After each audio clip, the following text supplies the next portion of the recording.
ദൈവനാമം വാഴ്ത്തപ്പെടുമാറാകട്ടെ. परमेश्वर के नाम की महिमा हो. നാം കൂടി വന്നപ്പോൾ മുതൽ പാട്ടിൽ കൂടെയും വചന ധ്യാനത്തിൽ കൂടെയും നമുക്ക് അനുഗ്രഹിക്കപ്പെട്ട ചിന്തകൾ ലഭിക്കുകയുണ്ടായി. जब से हम आया है, हम गीत के और वचन मनन करने से ऐसे परमेश्वर का आशीष भरे वचन हमें मिला. ഇന്ന്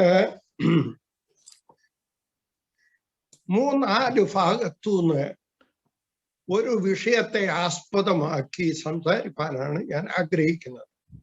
3-4 जगह से मैंने एक ही विषय के बारे में कुछ बातें करना चाहता हूँ. ആദ്യമായിട്ട് ആവർത്തന പുസ്തകം 28 ചില വാക്യങ്ങൾ അതിൽ നിന്ന് എടുത്തു വായിക്കാം. आवर्तन पुस्तक उसका Deuteronomy chapter 28. ड्यूटरोनॉमी 28 से कुछ बात हम करेंगे. ഇവിടെ മോശ മുഖാന്തരം ദൈവം ഇസ്രായേൽ മക്കളോട് സംസാരിക്കുന്നതാണ് വിഷയം. मूसा के द्वारा इस्राएलियों से परमेश्वर बात करते हैं. അനുസരിച്ചാൽ നിങ്ങളെ ഞാൻ അനുഗ്രഹിക്കും. अगर तुम मानोगे और मेरा बात मानोगे तब मैं तुम्हें आशीष दूंगा. അനുസരിച്ചില്ലെങ്കിൽ നിങ്ങൾക്ക് വലിയ ദുഃഖമുണ്ടാകും. നിങ്ങളെ ഞാൻ ശിക്ഷിക്കും. മറ്റ് രാജ്യങ്ങളെ അയച്ച് നിങ്ങളെ അവരുടെ അടിമകളാക്കി തീർക്കും. अगर तू नहीं मानेगा तुमको मैं सजा दूंगा और अलग अलग देशों में भेजूंगा और तुम्हें उधर गुलाम बन जाएगा. ആദ്യത്തെ 2-ാം വാക്യം വായിക്കുന്നു. നിന്റെ ദൈവമായ യഹോവയുടെ വാക്ക് കേട്ടനുസരിച്ചാൽ നീ ഈ അനുഗ്രഹങ്ങളെല്ലാം നിനക്ക് ലഭിക്കും. പട്ടണത്തിൽ നീ അനുഗ്രഹിക്കപ്പെടും. अगर तू ये बातें मेरे बातें जो मानेगा तब तुम आशीष पाओगे और शहर में तो माना जाएगा.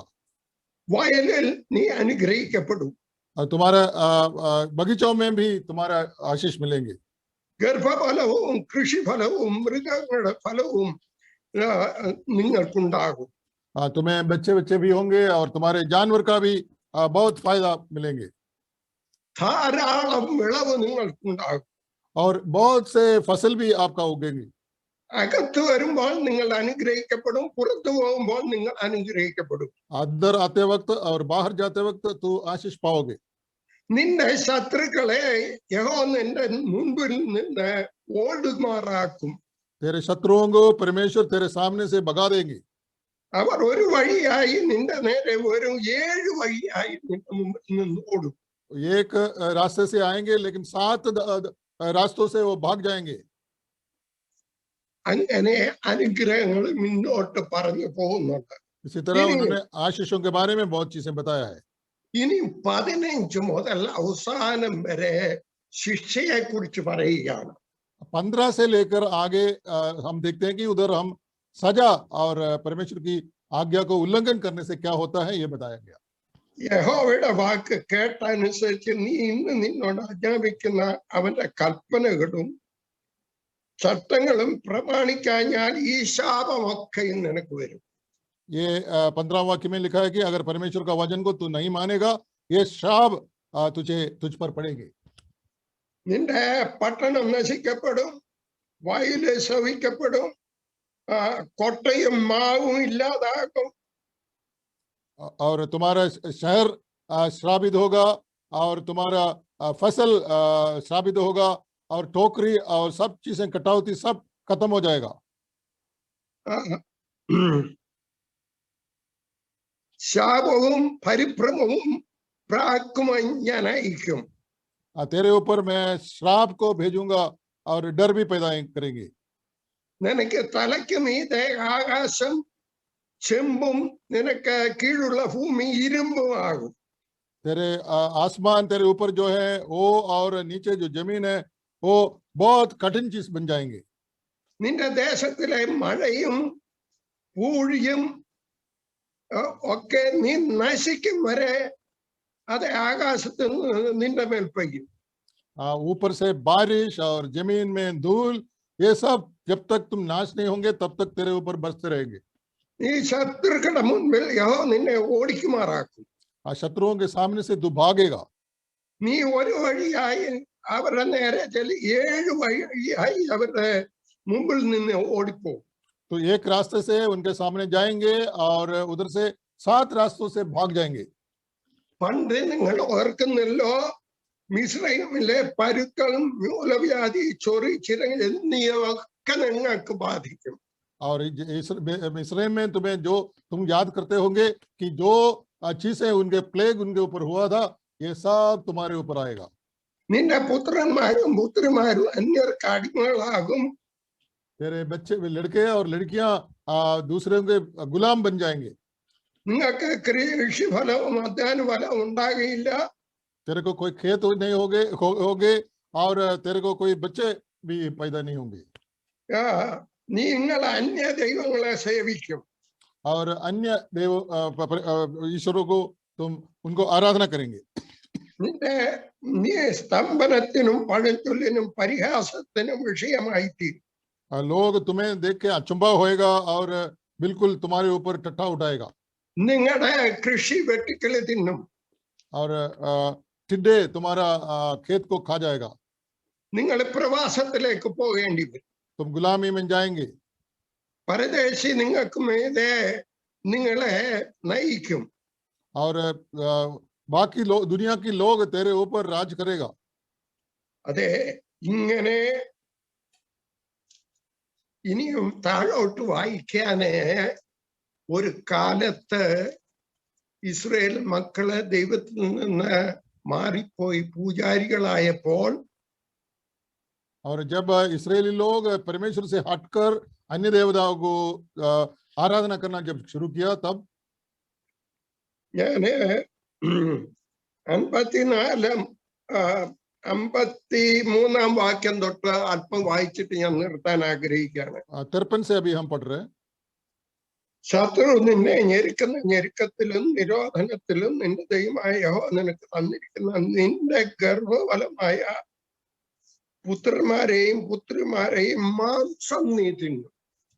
तू तो अपने बच्चे बेटे बेटियों का मांस खाएंगे. ഇത്രയധികം പട്ടിണിയിൽ ആയ ഒരു ജാതി വേറെയില്ല. कोई ऐसा जाति नहीं है जो इतना कंगालपन से निकला. എന്നാല് ഞാൻ ആ ഭാഗം വിടുകയാണ്. ഇത് 2 രാജാക്കന്മാര് 17 കുറെയുണ്ട് അവർക്ക് സംഭവിച്ചത്. दूसरा राजाओं का 17 में भी कुछ बातें उनको जो हुआ है लिखा है. മിസ്രൈമിൽ നിന്ന് അവരെ വിടുവിച്ച് മരുഭൂമിയിൽ കൂടി 40 വർഷം നടത്തിയ കാര്യമാണ് ഇവിടെ പറയുന്നത്. इधर हम देखते हैं कि मिस्र से उनको बचाकर वो बंजर भूमि से, डेसर्ट भूमि से उनको 40 साल चला कर ले आए, उसके बारे में कह रहे हैं. ഇവരെ കാരണം 16 മുതൽ കൽപ്പനകളെ ഒക്കെ ഉപേക്ഷിച്ച് കാളക്കുട്ടിയുടെ വിഗ്രഹം അർപ്പിച്ച് അശേര പ്രതിഷ്ഠ ഉണ്ടാക്കി ആകാശത്തിലെ സർവ സൈന്യത്തെയും അനുസരിച്ച് ബലി കഴിച്ചു നിങ്ങൾ. 17 अध्याय का 16 से लेकर कहते हैं कि तू ऐसे अन्य देवताओं को बनाया, कोई बछड़े को बनाकर मूर्त बनाकर उनको उनको उनको आराधना की और अशेरा भी बनाया. आसमान की सारे गणों को तो दंडवत करते रहे. എന്നാൽ ഇനിയും ആ ഭാഗം തുടരാതെ ഞാന് യെരമ്യാവ് 29 അധ്യായം 10 വാക്യം. यिर्मयाह का 29 उसका 10वां वचन भी हम पढ़ेंगे अभी. യഹോവ ഇപ്രകാരം അരുളി ചെയ്യുന്നു, परमेश्वर ऐसे कहते हैं, ബാബേലിലെ 70 സംവത്സരം കഴിഞ്ഞ ശേഷമേ ഞാൻ നിങ്ങളെ സന്ദർശിച്ച് ഈ സ്ഥലത്തേക്ക് മടക്കി വരുത്തുമെന്ന് നിങ്ങളോട് എന്റെ വചനം വരുത്തുമെന്ന് നിങ്ങളോട് എന്റെ വചനം ഞാൻ നിവർത്തിക്കുകയുള്ളൂ. यहोवा यूं कहते हैं कि बाबिलोन का 70 वर्ष पूरा होने में तुम्हारी सुधि लूंगा और अपने वो मन भावना वचन की मैं तुम्हें इस स्थान को लौटा ले आऊंगा, पूरा करूंगा. ഇവരെ മിസ്രൈമിൽ അടിമകളായി. मिस्र में वो लोग गुलामी थे. കാരണം അവരെ ഫറവോൻ അടിമകളാക്കി അവരെ വളരെയധികം പ്രയാസപ്പെടുത്തി. फरो उनको गुलाम बनाकर बहुत से तंग करते रहे.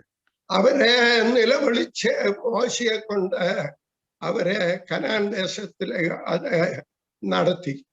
और उन्होंने परमेश्वर से चिल्लाया और परमेश्वर ने मूसा के द्वारा उन्हें कनान में लेकर आया. ആവർത്തന പുസ്തകം ഒടുവിലായിട്ട് മോശയെ ദൈവം അടക്കിയതായിട്ട് നാം കാണുന്നു. व्यवस्था विवरण के आखिरी में देखते हैं कि मूसा की मौत जब हुआ उन्हें परमेश्वर ने उसको मिट्टी दी. യോശുവയെ കൊണ്ട് അവിടെയുള്ള യോർദാൻ നദിയിലെ ചില സംഭവങ്ങളുണ്ട്, ഞാൻ പറയുന്നില്ല, നമുക്ക് മിക്കവാറും എല്ലാം അറിയാം. അവിടെ പ്രവേശിച്ച ശത്രുക്കളെ എല്ലാം ഓടിച്ച് അവിടെ അവർക്ക് പാർപ്പിടം ഗോത്രങ്ങളായിട്ട് തിരിച്ച് അവർക്ക് കൊടുത്തു. यहोशू के द्वारा उन्होंने योर्दान नदी पार करके कनान देश में प्रवेश करके उसमें उनको गोत्रों को दे दिया गया. അവിടെ പിന്നെയും കുറെ നാളുകളിൽ യോശുവയുടെ കാലത്തും കുറച്ച് നാളുകൾ അവിടെ വിശുദ്ധിയിൽ ദൈവത്തെ ആരാധിച്ചു. यहोशू की कुछ दिन तक उन्होंने बिल्कुल परमेश्वर को आराधना करते रहे. അതിനുശേഷം പിന്നെയും അവർ പാപം ചെയ്യാൻ ആരംഭിച്ചു. फिर उसके बाद उन्होंने बिल्कुल पाप करना शुरू कर ली. ഇവരെ 70 വർഷം അതെ ബാബിലോണിലേക്ക് പോകുമെന്ന് ദൈവം പിന്നെ സംസാരിച്ചു. 70 साल तो बाबिलोन में जाएगा गुलाम बनकर, ये परमेश्वर का वचन था. ഇനിയും നമുക്ക് ദാനിയേൽ 9 ചില വാക്യങ്ങൾ വായിക്കാം. दानियल के पुस्तक उसका 9 अध्याय से कुछ पढ़ेंगे. दानियल के पुस्तक 9 രണ്ടാമത്തെ വാക്യം. दूसरा वचन. ദാനിയേൽ എന്ന ഞാൻ യെരൂശലേമിന്റെ ശൂന്യാവസ്ഥ 70 സംവത്സരം കൊണ്ട് തീരും എന്നിങ്ങനെ യഹോവയുടെ അരുളപ്പാട് യിരെമ്യാ പ്രവാചകൻ പ്രകാരം ആ ഒരു കാലസംഖ്യ പുസ്തകങ്ങളിൽ നിന്ന് ഗ്രഹിച്ചു. उसके राज्य के पहले वर्ष में मैं दानियल ने शास्त्र के द्वारा समझ लिया कि यरूशलेम का जो उजड़ी हुई दशा यहोवा के उस वचन के अनुसार जो यिर्मयाह नबी के पास पहुंचा था कुछ वर्षों के बीतने पर अर्थात 70 वर्ष के बाद पूरी हो जाएंगी. നമുക്കറിയാം, നെബൂഖദ്നേസർ വന്ന് ശദ്രക്ക് മേശക് ആ കുട്ടികളെ 15 വയസ്സുള്ളവരെ അത് ബാബിലോണിലേക്ക് പിടിച്ചു പോയതും അനേക ജനങ്ങളെ പിടിച്ചുകൊണ്ടുപോയതും നമുക്കറിയാം. हम जानते हैं कि नेबूखदनेस्सर राजा जब आए उन्होंने उधर से अच्छे लड़के जैसे शद्रक मेशक अबेदनगो दानियल आदि बच्चों को पकड़ के ले गया और बाकी बहुत लोगों को उन्होंने गुलाम बना दिया. ദാനിയേല് നെബൂഖദ്നേസർ രാജാവിന്റെ നിൽക്കുമ്പോൾ രാജകൊട്ടാരത്തിലെ പാനപാത്രവാഹനായിട്ട് സേവ് ചെയ്യാനാണ് ഇവരെ വളരെ ബുദ്ധിമാന്മാരായ മിടുക്കന്മാരായ ഈ ബാലന്മാരെ കൊട്ടാരത്തിലാക്കിയത്. इनको उन्होंने राजा ने उन लड़कों को अपने राजधानी में अपने महल में इसलिए रखा कि उधर की सर्व स्टीवर्डशिप करें. അദ്ദേഹം ഉണ്ടാക്കിയ ഒരു ബിംബം അതിനെ നമസ്കരിക്കാഞ്ഞത് തീയിലിട്ടത് നമുക്കറിയാം. हम जानते हैं कि उन्होंने राजा ने एक पुतला बनाया, उसको जो नमस्कार नहीं करता है उनको पकड़कर आग में डाल दिया गया. എന്നാൽ കർത്താവ് അവരെ തീയിൽ അവരെ ദഹിപ്പിക്കാതെ വിടുവിച്ചത് നമുക്കറിയാം. हम ये भी जानते हैं कि परमेश्वर का दूध उतर के आके उन्हें आग से बचा दिया गया. എന്നാല് ദാനിയേല് സ്വപ്നം കാണുന്നു, മേദപർഷ്യ അതിന് നിങ്ങളുടെ ശേഷം മേദപർഷ്യ വരും, രാജാവിനോട് സ്വപ്നം വിവരിച്ചു പറഞ്ഞു. और दानियल स्वप्न में ये देखता है कि तेरे बाद मेदक पर्सिया उस राज आएंगे करके उन्होंने उनको बताया. അതിന് ശേഷം ഗ്രീസ് വരും. उसके बाद उन्होंने कहा कि ग्रीस का राज्य होगा. അതിന് ശേഷം പിന്നെ റോമ ഗവൺമെന്റ് വരും. उसके बाद रोमियों का राज्य होंगे. അതെല്ലാം ദാനിയേൽ പറഞ്ഞതുപോലെ നടന്നു. जैसे ही दानियल ने कहा उसी तरह सब चीजें हो चुका. ദാനിയേല് ആ പഴയ നിയമമെല്ലാം വായിച്ചുകൊണ്ടിരിക്കുകയായിരുന്നു. दानियेल पुराने नियम को अच्छी तरह पढ़ के समझते थे. അങ്ങനെയാണ് ദാനിയേൽ ഇവിടെ യെരുശലേമിന്റെ ശൂന്യാവസ്ഥ 70 സംവത്സരം എന്ന് അതുകൊണ്ട് തീരുമെന്ന് ദാനിയേലിന് മനസ്സിലായി. और इसी तरह जब पढ़ते वक्त उसको ये समझ में आ गया 70 साल खत्म होके यरूशलेम का उजड़ा हुआ अवस्था खत्म होएंगे. ഞാന് പുറകോട്ട് അവിടെ നമ്മൾ വായിച്ചല്ലോ, യെരമ്യാ പ്രവചനത്തില് 29:10 അവരെ അടിമകളായി പോകും, ദൈവം നിശ്ചയിച്ചു. ദൈവം പ്രവാചകനോട് പറഞ്ഞു, ആ പ്രവാചകൻ അത് അറിയിച്ചു. और यिर्मयाह के समय पर हमने यिर्मयाह के पुस्तक 29 का 10 में हमने देखा था कि तू तो गुलामी में जाएंगे और ये चीजें तुम्हें होगा. यिर्मयाह नबी को ये बताया गया था. ദൈവമക്കളെ, നമ്മൾ കർത്താവിനോട് ജീവിക്കുമ്പോൾ परमेश्वर के प्रभु के साथ जब जिंदगी बिताते हैं, എങ്ങനെ ജീവിക്കണം എന്ന് വചനത്തിൽ നിന്ന് നമുക്ക് ലഭിക്കുന്നുണ്ട്.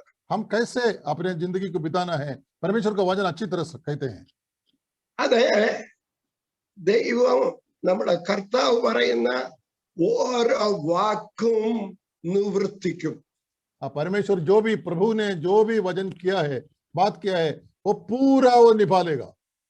ഈ വാക്യങ്ങളൊക്കെ നമ്മൾ വായിച്ചപ്പോഴേ, ये वाक्यों को जब हमने पढ़ा था, കുറച്ച് നിവൃത്തിയായതുണ്ട്, कुछ तो हो चुका है, ഇനിയും കുറച്ച് നിവൃത്തിയാകുന്നുണ്ട്, कुछ और होने वाला है अभी, അത് മുഴുവൻ നിവൃത്തിയാകും. और वो सब पूरा होगा. വചനത്തിന് ഒരു വ്യത്യാസവുമില്ല. परमेश्वर वचन बिल्कुल अटल रहेगा, बदलेगा नहीं. നമ്മുടെ മനസ്ഥിതി, ശുദ്ധി കർത്താവിന് നന്നായിട്ട് അറിയാം. हमारे दिल को परमेश्वर प्रभु अच्छी तरह जानते हैं. അതെ, കർത്താവാണ് മനുഷ്യനെയും മറ്റു മുഴുവനും സൃഷ്ടിച്ചത്. हमें उन्होंने तो बनाया है. അവനെ നമ്മുടെ ഹൃദയത്തിലെ നിലവുകളെയും വിചാരങ്ങളെയും ശരിക്കും അവനറിയാം. हमारे दिल के हर बातों को और हमारे सोच विचारों को प्रभु जानते हैं. ഒന്നും അറയിൽ നിന്ന് സംസാരിച്ചാൽ പിറമുകളിൽ അവൻ കേൾക്കും. और चुपके अपने घर के भीतर से बात करे तो वो तो घर के बाहर सुनाई पड़ेगा. അല്പ കാര്യങ്ങളെ മത്തായി സുവിശേഷത്തിൽ കർത്താവ് പറഞ്ഞതുകൂടെ പറഞ്ഞ് അല്പ കാര്യങ്ങൾ പറഞ്ഞ് ഞാൻ അവസാനിപ്പിക്കാൻ ആഗ്രഹിക്കുകയാണ്. मत्ती का सुसमाचार से कुछ और बातें करके मैं खत्म करूंगा. മത്തായി സുവിശേഷത്തിൽ 24 24वां अध्याय. ശിഷ്യന്മാര് കൂടെ ഉണ്ടായിരുന്നു. उस समय पर प्रभु का चेले उनके साथ थे. കർത്താവേ, ദൈവാലയത്തിന്റെ നാശവും അന്ത്യകാല ലക്ഷണങ്ങളും ഞങ്ങളോടൊന്ന് പറഞ്ഞു തരണേ അവർ പറഞ്ഞു. उन्होंने कहा कि प्रभु ये जो मंदिर है ये कदम इसका टूटने के बारे में और अंत्य काल के बारे में, आखिरी दिनों के बारे में हमें जरा बता दो. അവരോട് ഇത് ദൈവാലയത്തെ കാണിച്ചുകൊണ്ടാണ് ശിഷ്യന്മാർ സംസാരിച്ചത്. परमेश्वर का जो उस समय पर जो मंदिर था उसको दिखा के चेलों ने बात किया यीशु मसीह से. ഇത് നിങ്ങൾ കാണുന്നില്ലയോ? അത് എന്നാൽ കല്ലിന്മേൽ കല്ല് ശേഷിക്കാതെ ഇത് മുഴുവൻ ഇടിഞ്ഞു പോകും. और प्रभु ने कहा जो तुम देख रहे हो इसके पत्थर के ऊपर पत्थर नहीं होंगे, ऐसे वो टूट जाएंगे. AD 70 റോമ പട്ടാള ഉദ്യോഗസ്ഥൻ ടൈറ്റസ് ആ ദേവാലയം തന്റെ ഭടന്മാരെ തീക്കിരയാക്കി. और हम जानते हैं कि AD 70 में तीतोस नाम की जनरल है, उन्होंने अपने सिपाहियों के जरिए बिल्कुल ये मंदिर को खत्म कर दिया, जला दिया. ഏറ്റവും മനോഹരമായിരുന്ന ദൈവാലയമായിരുന്നു. ഇത് കല്ലിന്മേൽ കല്ല് ശേഷിക്കാതെ എരിച്ചത് അതിലുള്ള സ്വർണം എടുക്കാനാണ്. और इसको आग इसलिए लगाया था कि उसके अंदर लगा हुआ सोने को निकाल दिया जाए. അപ്പോ ഒലിവുമലയില് കർത്താവ് പലപ്പോഴും പോകുന്ന ഒരു മലയാണ്. അവിടെ വെച്ചാണ് ശിഷ്യന്മാർ ഇതിന്റെ അർത്ഥം ചോദിച്ചത്. ये जैतून का जो पहाड़ है उधर यीशु मसीह हमेशा जाते थे, उधर से ये सवाल पूछा गया था. ഇതിലെ ഈ അധ്യായം മുഴുവൻ വായിച്ചാൽ, अगर ये अध्याय को पूरा हम पढ़ेंगे, ഇത് കുറച്ച് നിവർത്തിയായത് നമുക്ക് കാണാം. इसमें से कुछ तो हो चुका है, हम जानते हैं. ഇനിയും കുറച്ച് നിറവേറുവാനുമുണ്ട്. और कुछ और होंगे, आगे होंगे। 15-ാം വാക്യം ഞാനൊന്ന് വായിക്കട്ടെ. 15 वचन को हम पढ़ेंगे। എന്നാൽ ദാനിയേൽ പ്രവാചകൻ മുഖാന്തരം അരുളി ചെയ്തതുപോലെ ശൂന്യമാക്കുന്ന മ്ലേച്ഛത വിശുദ്ധ നിലത്തിൽ നിൽക്കുന്നത് നിങ്ങൾ കാണുമ്പോൾ വായിക്കുന്നവൻ ചിന്തിച്ചു കൊള്ളട്ടെ. इसलिए जब तुम इस उजड़ने वाला घृणित वस्तु को, जिसकी चर्चा दानियल भविष्यद्वक्ता ने किया है, के द्वारा हुई, पवित्र स्थान में जब खड़ी होंगी, देखो, जो पढ़े वो समझो। ദാനിയേല് 70 ആഴ്ചവട്ടത്തെ കുറിച്ച് വിവരിക്കുമ്പോൾ നമുക്കറിയാം, കർത്താവ് കടന്നു വരും, അവൻ മരിക്കും, ഉയർത്തെഴുന്നേക്കും. അതിനുശേഷം വളരെ ദൂരത്തിലുള്ള കാര്യങ്ങളാണ് ദാനിയേൽ പറഞ്ഞത്. और दानियल ने कि मसीह का आने का, उनका काट जाने का और बाकी चीजें उन्होंने कहा है। എന്നാൽ അന്തിക്രിസ്തുവിനെ കുറിച്ചും ദാനിയേൽ പറഞ്ഞിട്ടുണ്ട് അവിടെ. और एंटी क्राइस्ट के बारे में भी दानियल कहा गया है। അവൻ എപ്പോൾ വരുമെന്ന് ദാനിയേൽ പറഞ്ഞിട്ടുണ്ട്. कब वो आएंगे वो भी दानियल ने कहा है। കർത്താവ് ക്രൂശിക്കപ്പെടുമെന്ന് അവൻ പറഞ്ഞിട്ടുണ്ട് അവിടെ.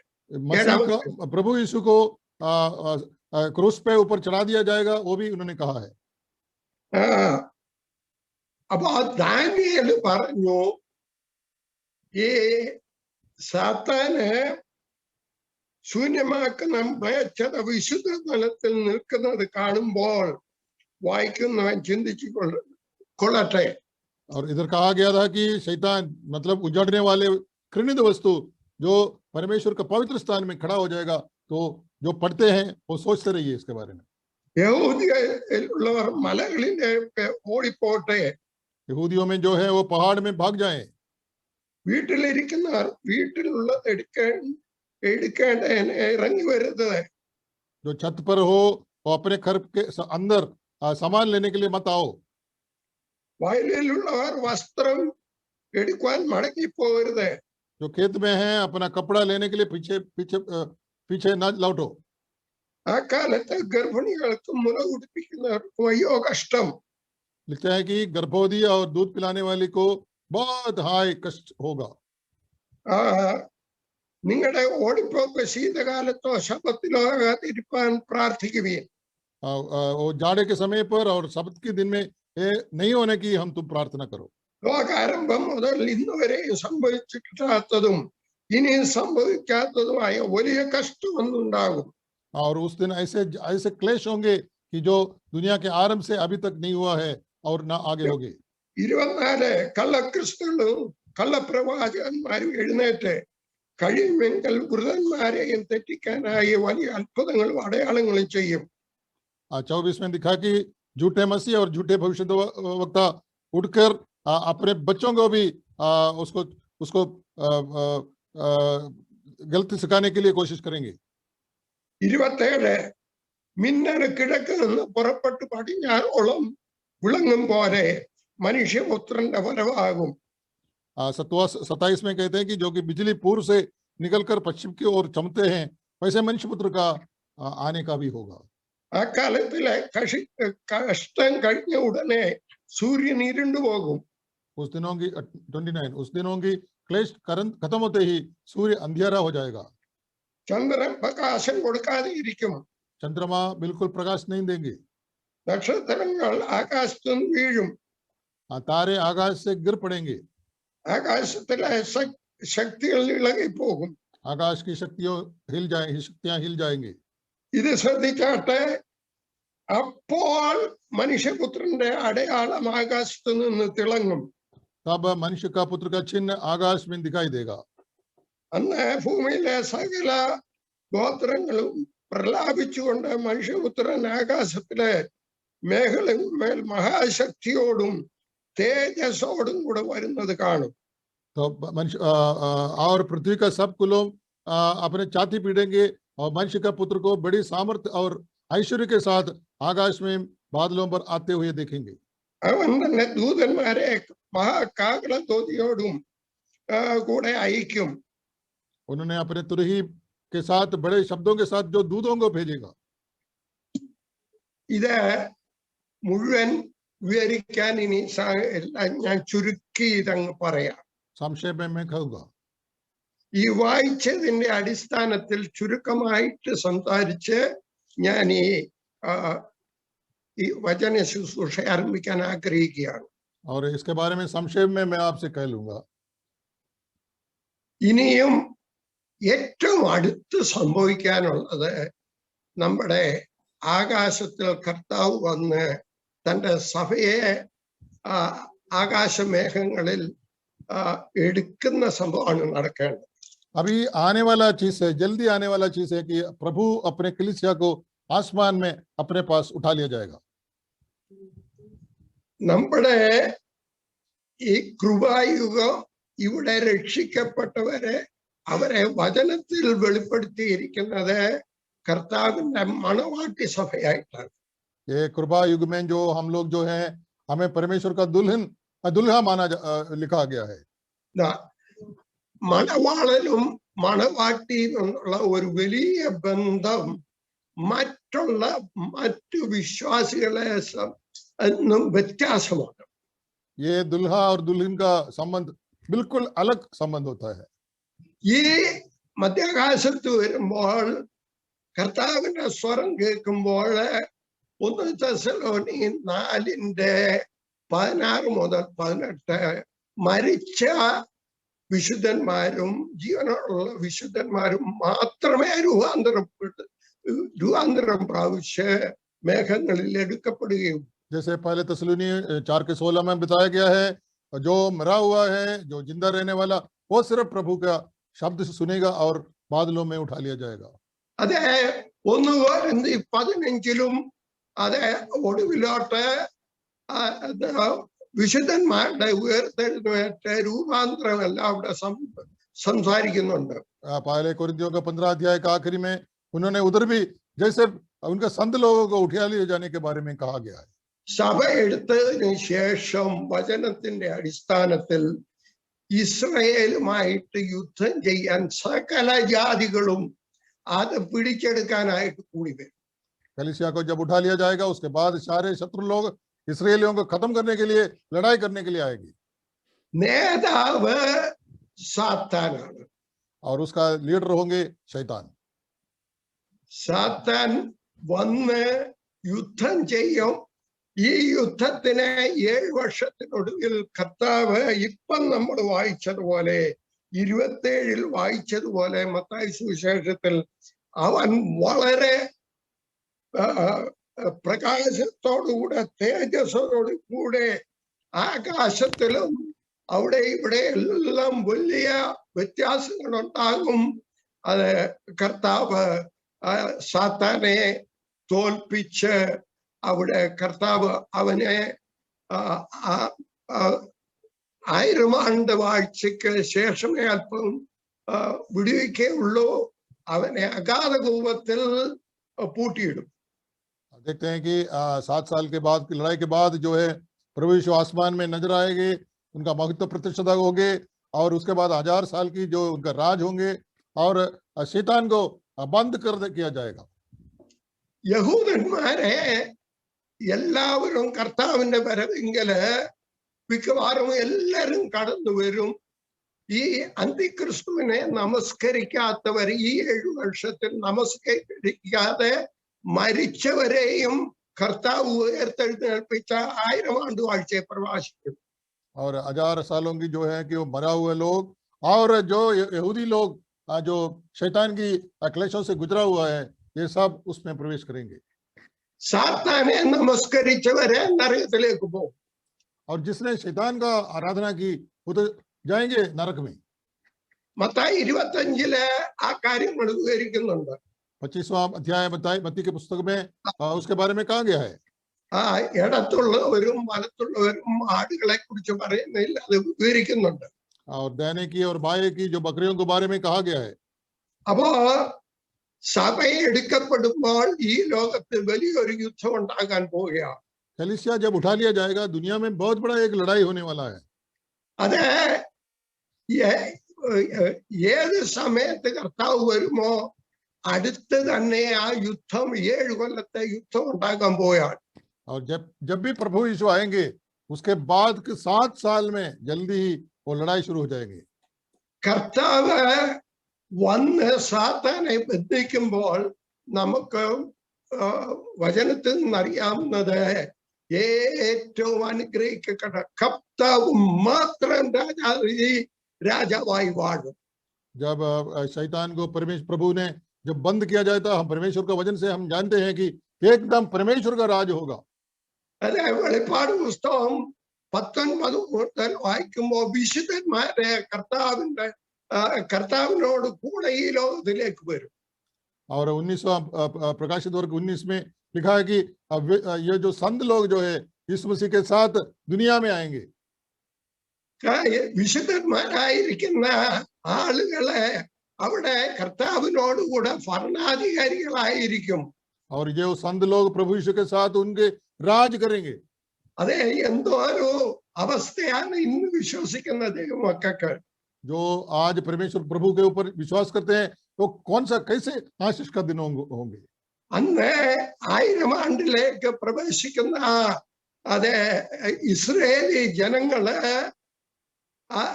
അവര് വളരെയധികം വർദ്ധിക്കും നല്ല കാലാവസ്ഥയിൽ. एकदम अच्छा समय होगा. 1000 साल की जो परमेश्वर के राज्य में जो इस्राएली लोग होंगे एकदम बढ़ते जाएंगे. അവർ വിവാഹം കഴിക്കും, शादी കുഞ്ഞുങ്ങളുണ്ടാകും, बच्चे होंगे, കൊച്ചുമക്കളുണ്ടാകും, മരണം തീരെ ഇല്ലാതായിരിക്കും. और मौत भी खत्म हो जाएगा. യെശയ്യാ 11 നമ്മൾ വായിക്കുന്നു, മൃഗങ്ങളും സർപ്പന്റും സിംഹവും കരടിയും എല്ലാം ഒന്നിച്ച് വസിക്കും. और हम देखते हैं कि यशायाह की 11 अध्याय में कि जो जानवर एक दूसरे से लड़ते हैं वो सब मिलकर एक साथ रहेंगे. യെശയ്യാവ് 55, 56 ഒക്കെ 1000 ആണ്ട് വാഴ്ചയൊക്കെ വിവരിക്കുന്നുണ്ട്. 55 यशायाह की नबी का पुस्तक उसका 55 और 56 में उस 1000 साल की राज के बारे में बताया गया है. സെഖര്യാ പറഞ്ഞിട്ടുണ്ട് കർത്താവ് വരുമ്പോൾ എവിടെ വരുമെന്ന്. सकरिया ने कहा कि प्रभु जब आएंगे, सकरिया नबी ने कहा कि वो कहाँ आएंगे. എനിക്ക് അവിടെ എങ്ങും വായിക്കാനൊക്കെയില്ല, സമയം തീരാറായി. അതുകൊണ്ട് ഞാൻ എന്റെ വാക്കുകളെ നിർത്തുവാൻ പോവുകയാണ്. और मैं अभी जल्दी खत्म करूंगा. ദൈവമക്കളുടെ അനുഗ്രഹം ഏറ്റവും അടുത്തിരിക്കുകയാണ്. परमेश्वर का बच्चों के ऊपर आशीष बहुत जल्दी आने वाला है. രക്ഷിക്കപ്പെട്ടവരെ തന്നെത്താൻ വിശുദ്ധീകരിക്കണം. और जो उद्धार पाया हुआ लोग अपने आप को शुद्ध करो. അലസമായിട്ടുള്ള ജീവിതം നയിച്ചാൽ പോരാ. आलसी जिंदगी को छोड़ दो. വചനം വായിക്കണം. परमेश्वर का वचन को मनन करो. നമ്മളോട് മുന്നറിയിച്ച വചനങ്ങള് അതേ വകവെക്കാതെ ഇസ്രായേൽ ജനങ്ങള് ജീവിച്ച് അവർക്ക് കിട്ടിയ ശിക്ഷ നമ്മൾ കണ്ടതാണ്. हमने देखा इस्राएली लोग जो परमेश्वर की आज्ञा उनको दिया गया उसको जब ना मानने से क्या हुआ है हमने देख चुका है.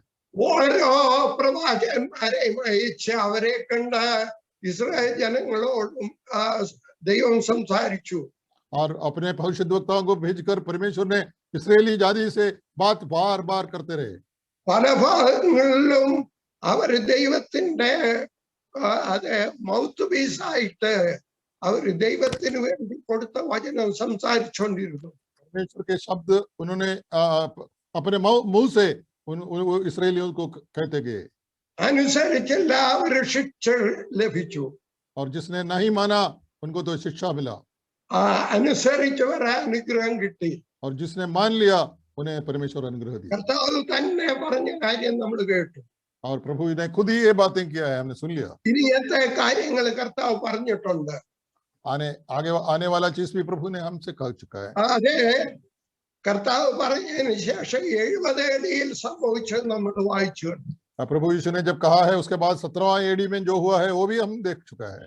ദാനിയേലും കർത്താവും പറഞ്ഞ അതെ കള്ളപ്രവാചകനും കള്ളക്രിസ്തുവും സാത്താൻ വരുന്നത് നമ്മൾ വായിച്ചു കേട്ടു.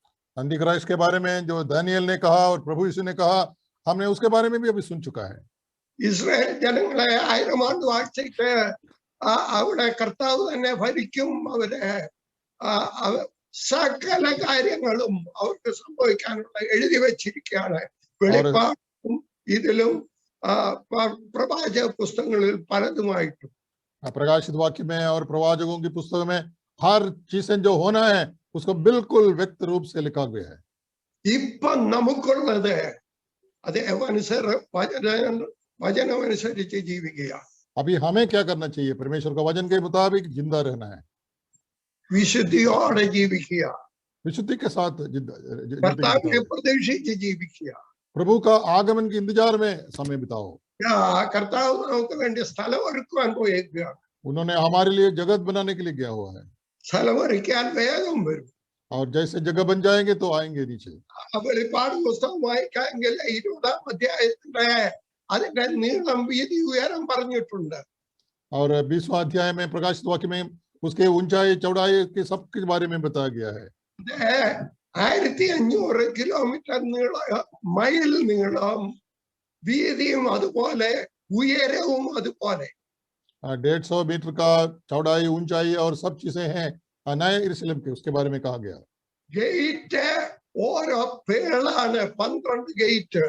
और ऐसे मोती होते हैं कि उनका गेट ऐसे 12 गेट. ആ വീതിയെല്ലാം സ്വച്ഛ സ്ഫടിക, അതെ സ്വർണ്ണത്തിന് എനിക്ക് വിവരിക്കാൻ അറിയത്തില്ല, അവിടെ എഴുതിയിട്ടുണ്ട്. അതെ അതുപോലുള്ള വീതിയായിരിക്കും. नए यरूशलेम में जो स्फटिक तुल्य रास्ते होंगे, सोने भरे हुए होंगे, हम तो बता नहीं सकते, आप पढ़ के देख लीजिएगा. 12 അപ്പോസ്തലന്മാരുടെ പേര് അതിൽ എഴുതിയിരിക്കും. उसके ऊपर प्रेरितों का नाम, 12 के 12 प्रेरितों के नाम लिखा जाएगा. യൂദാ കർത്താവിനെ തള്ളി പറഞ്ഞു ശിഷ്യത്വത്തിൽ നിന്ന് മാറി അപ്പോസ്തലനായ പൗലോസ് ആയിരിക്കണം 12ാമത്തെ ആള്. जैसे यूदा ने प्रभु यीशु को इनकार करके चले गया था, उस जगह पर पौलुस का नाम होंगे उधर 12 के 12. അതിന്റെ വാതിക്കൽ എഴുതി വെച്ചിരിക്കും, അവരെ ബഹുമാനിക്കും. उनको ऐसे नाम उधर उसके फाटकों पे लिखा जाएगा. 1000 ആണ്ട് വാഴ്ചയ്ക്ക് ശേഷം പുതിയ യെരൂശലേം സ്വർഗത്തിൽ എല്ലാ വിശുദ്ധന്മാരും കൂടെ കൂടി കർത്താവിനോട് കൂടെ എന്നേക്കുമായിരിക്കും. उसके बाद परमेश्वर के साथ ये सारे संत लोग परमेश्वर के सामने होंगे.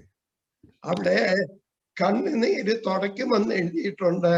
അത് ഞാൻ ഒരു പുസ്തകത്തിൽ വായിച്ച് മനസ്സിലായത് സന്തോഷത്തിന്റെ കണ്ണീരാ. കർത്താവ് ഇതെല്ലാം ഒരുക്കിയല്ലോ എന്നിട്ട് അവന്റെ കാൽപാദത്തിൽ വീണ് നമ്മൾ നമസ്കരിക്കും. उधर आंसू पहुंचा जाएगा, लिखा है. मैंने किताब में पढ़ा कि वो तो होंगे खुशी के आंसू. उसको प्रभु വിശ്വാസിക്ക് എന്താണ് ഒരുക്കിയിരിക്കുന്നത്?